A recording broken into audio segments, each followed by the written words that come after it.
Hey folks, just thought I'd just do this really quick little video on my phone, just sort of messing around in my studio today. I've kind of finished recording and finished teaching for the day, and I'm just playing, having a little practice, and something came to my mind. I thought, actually, this is quite an interesting thing because it's something I do quite a lot.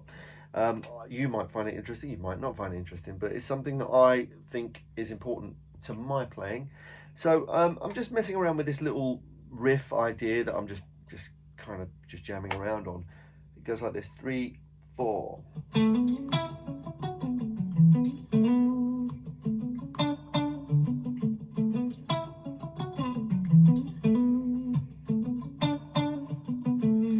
That's a very simple line, but I want you to, what I'm noticing is the difference between how my pick sounds when I'm picking a downstroke and how I'm getting a little bit of an extra different sound out of the guitar when I'm doing an upstroke. I'm actually hitting the notes slightly harder when I'm doing an upstroke. So if I play it really slowly, 3, 4. You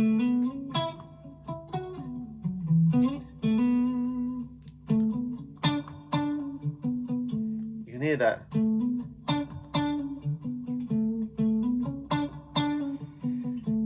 Now, the reason I think that's important is so many sort of hooky little lines aren't just about the notes. They're about how those notes are played, the accent on those notes. I mean, one of the first times I kind of realized about what that meant when you were playing was a song back in the 80s, the early 80s, called Running with the Night, or Running in the Night, Running with the Night, by the artist Lionel Richie, and it had Steve Lukather playing guitar on it, and it just had a really cool little lick that went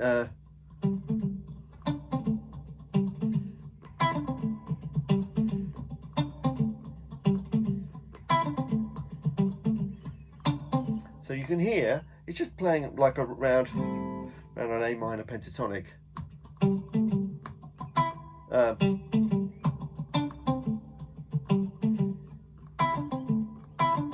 You can hear that little bit of bite where you do the upstroke and you kind of really snap the string with your pick. I used to, as I talked about before, I'm using these jazz threes, and I tend to use the side of the pick. I don't really use the flat. I use the sort of the front edge and the back edge of the pick. So when I'm doing a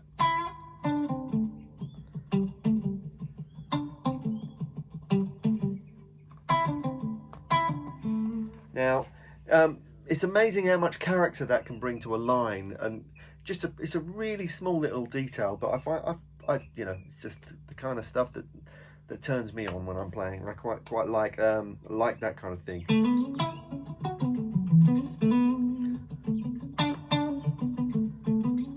So you hear that, just a little flick there.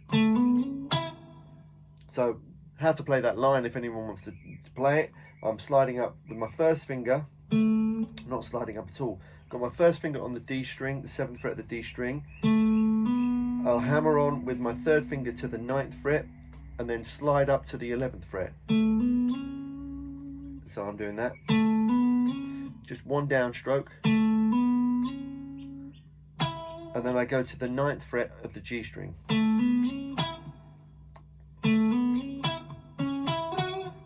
And the next bit is upstroke, 11th fret on the D string, and then 9th to the 11th on the G. So the picking for that is down, up, down. Then I go, that is, I'm playing the 11th fret of the D, I pick it down and immediately slide down to the 9th fret. First finger to the 7th fret of the D string, then 9th to the 7th on the A with the down up, and then I go back to the 9th, and then so 9th fret up to the 11th with a slide, and then I slide first finger from the 7th to the 9th, like that, really slowly.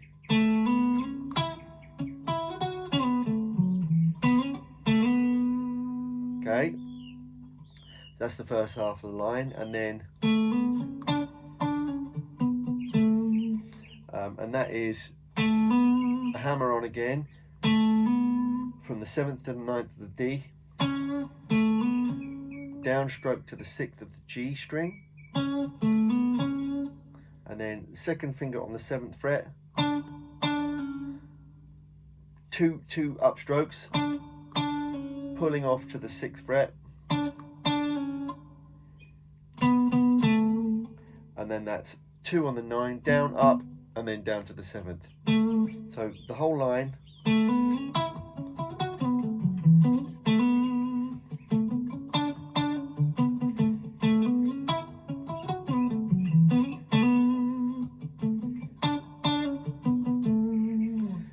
But yeah, working on the